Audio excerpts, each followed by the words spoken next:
اخواتك الصغيرين يا بني، انت مالك انت وانت صغير؟ لا انا ماليش فيها، انا عايز عربيه زيهم. لما ادي فلوس بقى ادي 500 جنيه اجيب لي اللي انا عايزه. 500 جنيه؟ طب نزل رجلك يا بني عشان مامتي تروح من الفرق، سمعت؟ طب مش هنزل رجلي، طب انا عايز فلوس عشان اقدر عجل. قلت لك يا بني انا معيش، ما بتفهمش. ايه ده؟ ده القلم ده؟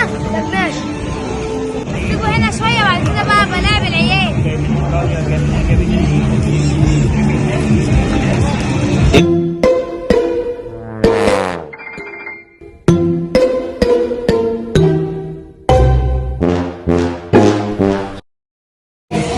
نهار اسود، العربيه مش هتنزلي ريموت.